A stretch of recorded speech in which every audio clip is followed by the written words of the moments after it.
Hi friends, welcome back to my channel Bhanu speaks. இன்றைக்கி நம்ம சேனலில் ரொம்ப நாளுக்கு அப்புறம் ஒரு அன்பாக்சிங் வீடியோ தான் பார்க்க போகிறோம். அன்பாக்சிங்னு இல்லை, வீடியோவே ரொம்ப நாளுக்கு அப்புறம் தான் பார்க்க போகிறோம். இன்றைக்கி என்ன ஒரு ப்ராடக்ட்டு தான் ரிவ்யூ பார்க்க போகிறோம். இது வந்து எல்லார் வீட்டுகள்லேயும் இருக்கக்கூடிய ஒரு ப்ராடக்ட் தான். என்னன்னு பார்த்தீங்கன்னா சாப்பர் தான் வாங்கியிருக்கேன். இந்த ப்ராடக்டோட பேக்கிங்கு அப்புறம் குவாலிட்டியெல்லாம் நல்லாவே இருந்துச்சு. அந்த பிளேடுமே நல்லாவே ஷார்ப்பாக இருந்துச்சு. பொதுவாக எல்லார் வீட்லேயும் அந்த க்ரீன் கலரில் கயர் வச்சு இழுக்கிற மாதிரியான சாப்பர் தான் இருக்கும். அது வந்து நான் ஆல்ரெடி 3 இது வாங்கி யூஸ் பண்ணிக்கிட்டேன். ஆனால் இதுவரை 3 மாதத்துக்கு மேலே அது உயிரோடு இருந்ததே இல்லை. அதையும் ரிப்பேர் பண்ணி யூஸ் பண்ணுவேன். சம்டைம்ஸ் அது ஸ்ட்ரக் ஆகிக்கும், இல்லாட்டா அது கையோட வந்துடும். ஆனாலும் இந்த சாப்பர் இருந்தால் இன்னும் கொஞ்சம் வேலை ஈஸியாக முடிஞ்சிடுற மாதிரி இருக்குது அப்படின்னு சொல்லும்போது தான் இந்த கயர் இல்லாமல் எனி சாப்பர் வாங்கலாம் அப்படின்னு சொல்லிட்டு நான் இந்த ப்ராடக்ட் வாங்கியிருக்கேன். இப்போ இது எப்படி ஒர்க் ஆகுது அப்படின்னு சொல்லிட்டு பார்க்கலாம். அதுக்காக நான் ஒரு 2 வெங்காயத்தை கட் பண்ணி போட்டிருக்கேன். இதை நல்லா ப்ரெஸ் பண்ணினாலே இது போதும். இதில் வந்து இந்த கயர் ஸ்ட்ரெக் ஆகுறது இந்த பிரச்சனையெல்லாம் இருக்கவே இருக்காது. ஏன்னா கயர் இல்லை, அதனால தான்.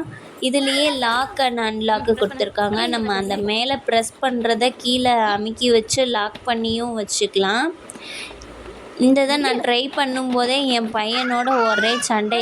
எனக்கும் என் பையனுக்கும் நான் தான் பண்ணுவேன், நீ தான் பண்ணுவேன்ட்டு. அதுக்கப்புறம் சரி வா 2 பேரும் பண்ணலான்னு பண்ணும்போது அவன் கையை உள்ளக்க விட்டு கத்திக்கிட்டு கிடந்தான். அப்புறம் அவனை சமாதானப்படுத்திட்டு ஒரு வழியாக ட்ரை பண்ணி பார்த்தாச்சு. சரி, மேலே உள்ளதை நீ வச்சுக்க, கீழே உள்ளதை நான் வச்சுக்கிறேன்னு சொல்லிவிட்டு பாதியாக கழட்டி கொடுத்துட்டு அப்புறம் ஓப்பன் பண்ணி பார்த்தா நல்லாவே சாப் பண்ணியிருந்துச்சு. இது வந்துட்டு கொஞ்சம் பெரிய கண்டெய்னராக இருக்கிறனால நம்ம கொஞ்சம் அதிகமான குவான்டிட்டியில் போட்டோன்னா நல்லா ஃபைனாகவே சாப் பண்ணுது. இப்போ இதுவுமே நல்லாவே தான் சாப் பண்ணியிருக்கு.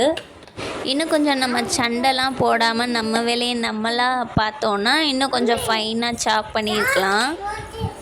இருந்தாலும் சூப்பராக ஒர்க் ஆகுது.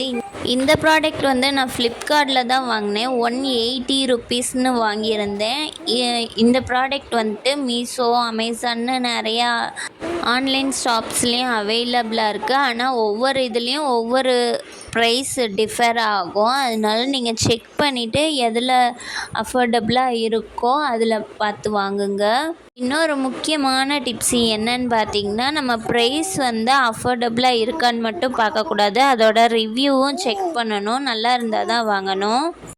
ஸோ அவ்வளோதான். இந்த வீடியோ உங்களுக்கு பிடிச்சிருந்துச்சுன்னா ஒரே ஒரு லைக் மட்டும் கொடுத்துக்கோங்க. மறுபடியும் நான் வேறு ஒரு வீடியோவில் உங்களை வந்து பார்க்குறேன். பாய்.